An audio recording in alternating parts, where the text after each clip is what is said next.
दरअसल मुख्यमंत्री नीतीश कुमार बिहार म्यूजियम के स्थापना दिवस समारोह में शामिल होने पहुंचे थे, जहां उन्होंने संबोधन के दौरान 100 साल में धरती खत्म होने की बात कही थी और इसी पर चुटकी लेते हुए एमएलसी सुनील सिंह ने सोशल मीडिया पर यह पोस्ट किया है।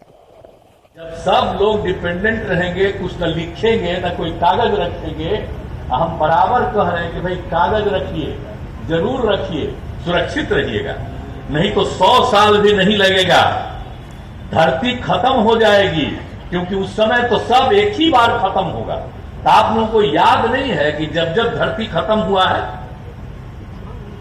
अब आप समझ लीजिए, तो जब जब एक एक बार धरती खत्म होता है, अब उसी का समय यही है। ये जो नई टेक्नोलॉजी आ करके सब लोग उसी को देखने लगता है, और धीरे धीरे होगा, 100 साल से अधिक नहीं लगेगा। अब एक एक चीज उसी पर डिपेंडेंट होंगे और उसके बाद एक ही बार वो खत्म हो जाएगा, तो किसी को कुछ याद नहीं रहेगा और धीरे धीरे सब खत्म हो जाएगा। राज्यसभा में केंद्र की ओर से लाए गए दिल्ली अध्यादेश से जुड़े बिल पर चर्चा के दौरान विपक्षी सांसदों की ओर से लगाए गए आरोपों का केंद्रीय गृह मंत्री अमित शाह ने जवाब दिया। गृह मंत्री शाह ने कहा कि यह विधेयक व्यवस्था ठीक करने के लिए लाया गया है। उन्होंने कहा कि बिल के लाने से सुप्रीम कोर्ट के आदेश का उल्लंघन नहीं हुआ है। राज्यसभा में जवाब देते हुए गृह मंत्री ने INDIA के गठबंधन पर भी हमला बोला। अमित शाह ने कहा कि बिहार में जेडीयू का उदय लालू का विरोध करके हुआ, लेकिन सत्ता के लिए दोनों साथ हो गए। जेडीयू के राष्ट्रीय अध्यक्ष ललन सिंह ने कहा था कि पनवारी बन जाऊंगा लेकिन लालू के साथ नहीं जाऊंगा, लेकिन आज सत्ता के लिए दोनों साथ में हैं। जेडीयू ये नीतीश कुमार जी है, जिनकी राजनीति चारा घोटाले का विरोध कर हुई। इनके राष्ट्रीय अध्यक्ष ललन सिंह जी कहते थे, मैं पान का बनवारी बन जाऊंगा मगर कांग्रेस पार्टी के साथ नहीं जाऊंगा, लालू के साथ नहीं जाऊंगा। मान्यवर ये साथ में आ गए। ये साथ में क्यों आए हैं? ये साथ में इसलिए आए हैं कि उनको भरोसा है कि अकेले कुछ हो नहीं सकता, इकट्ठा हो जाओ तो कुछ तो कर पाएंगे। मगर मैं आज बताना चाहता हूं मान्यवर, और 5-10 लोगों को जोड़ दो, कुछ नहीं होने वाला है। 24 मई में फिर से नरेंद्र मोदी प्रधानमंत्री।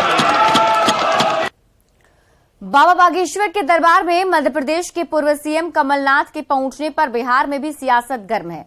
कमलनाथ छिंदवाड़ा में बाबा बागेश्वर के दरबार में पहुंचे थे। आरजेडी नेता शिवानंद तिवारी ने इस मामले में कांग्रेस आलाकमान से सफाई मांगी है। शिवानंद तिवारी ने कहा कि जो व्यक्ति भारत को हिंदू राष्ट्र घोषित करने की बात कहता है, उसका स्वागत कमलनाथ कैसे कर सकते हैं।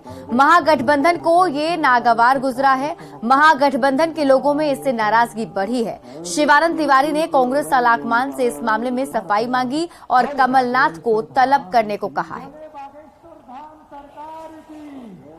मध्य प्रदेश के छिंदवाड़ा इलाके में धीरेन्द्र कृष्ण शास्त्री और बागेश्वर बाबा का यज्ञ हो रहा है। उस यज्ञ के प्रधान यजमान कांग्रेस पार्टी के वहां के अध्यक्ष और मुख्यमंत्री के भावी उम्मीदवार कमलनाथ जी के बेटे हैं। आश्चर्य है, धीरेन्द्र शास्त्री घोषित रूप से हिंदू राष्ट्र के प्रबल समर्थक हैं। वो पटना भी आए थे और पटना में भी उन्होंने कहा था कि इस देश को हिंदू राष्ट्र बनाना है। वहां कमलनाथ जी गए, कमलनाथ जी ने उनकी आरती उतारी और उसके बाद जो है, मैंने जब कांग्रेस पार्टी के अंदर से विरोध हुआ तब उन्होंने कहना शुरू किया कि पता नहीं क्यों लोगों के पेट में दर्द हो रहा है। हम कांग्रेस पार्टी के नेताओं से अनुरोध करेंगे, भाई महागठबंधन बना हुआ है, मैंने नेताओं को, महागठबंधन के नेताओं को ये नागवार गुजर रहा है कि इस तरह का हम करें। मैंने एक हिंदू राष्ट्र बनाने वालों का हम सत्कार करें, उसका स्वागत करें, उसको महिमा मंडित करें और उसके बाद हम ये बात करें कि देश जो है संविधान से चलेगा। यह अंतर विरोध किसी को पच नहीं रहा है। इसलिए कांग्रेस पार्टी के आलाकमान से अनुरोध है कि इस मामले में वो सफाई दें, कमलनाथ जी से भी कैफियत तलब करें। इधर शिवानंद तिवारी के बयान पर सियासत तेज हो गई है। बीजेपी ने कहा है कि आखिरकार महागठबंधन को हनुमान जी की शरण में जाना ही पड़ा। बीजेपी ने कहा कि कांग्रेस का हमेशा से दोहरा चरित्र रहा है, तो कांग्रेस ने शिवानंद तिवारी पर हमला बोलते हुए बीजेपी की मदद करने का आरोप लगाया है।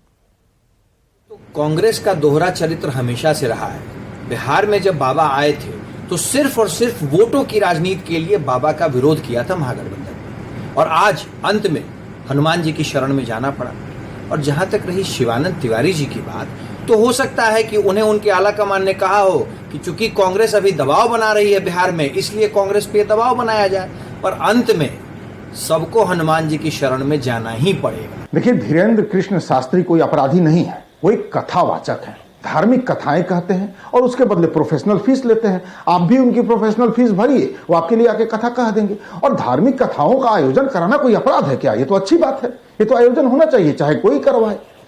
हम गठबंधन में शामिल हम तमाम दल के नेताओं को यह सोचना है कि हमारे भीतर जो संघी लोग बैठे हैं, जो समय आने पर भाजपा की मदद कर देते हैं कुछ ना कुछ बोल के, उनकी पहचान करके पहले उन पर नकेल कसी जाए।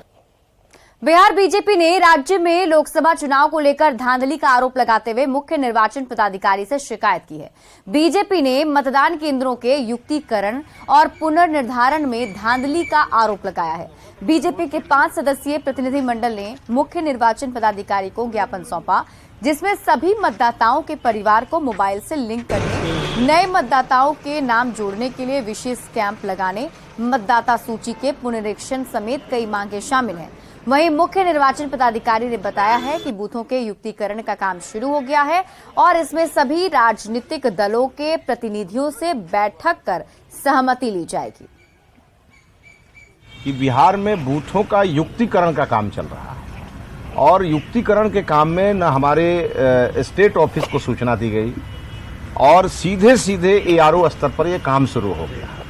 तो हम लोगों का दिमाग खटका कि कहीं ऐसा तो नहीं कि बिहार में बाहर है नीतीश कुमार है, कहीं ऐसा तो नहीं कि भाई बूथ को ऐसा परिवर्तन करके और पार्टी को नुकसान फैलाया जाए। इसलिए हम लोगों ने आकर के और अपनी जो चिंता है वो बिहार के स्टेट इलेक्शन अफसर को हम लोगों ने बताई है कि जिस तरह से अनेकों राजनीतिक दल को दरकिनार करके मतदाता को युक्तिकरण का कार्यक्रम जिला स्तर पे कराया जा रहा है, उस संबंध में हम लोगों ने इलेक्शन कमीशन को यहाँ संज्ञान में दिया। इन्होंने सारी बातों को संज्ञान लिया और मुझे लगता है कि उस पर त्वरित कार्रवाई भी होगी। अभी शुरू हुआ है जी, अभी शुरू हुआ है। 10 तारीख को प्रारूप प्रकाशन होगा, निश्चित रूप से अच्छी तरह से चलेगा और ये पारदर्शी व्यवस्था है, कोई छिपा के कोई काम नहीं होता है। और 1500 का लिमिट है, 1500 से ऊपर जो पोलिंग स्टेशन है सिर्फ उसी को युक्तिकरण किया जाएगा, उसके कम वाला नहीं। दरभंगा के +2 देशरत्न डॉक्टर राजेंद्र प्रसाद बालिका उच्च विद्यालय में छात्र शिक्षक अभिभावक संगोष्ठी की गई। संगोष्ठी में छात्राओं ने ही स्कूल की पोल खोलकर रख दी। छात्राओं ने खुलकर अपनी समस्या रखी है। हमारा शिकायत ये था कि हमारे स्कूल में लैब तो है पर कुछ एक्सपेरिमेंट नहीं होते। अगर प्रिंसिपल को कंप्लेन किया जाए तो वो बोलते हैं लैब टेक्नीशियन को बुलाया जाएगा।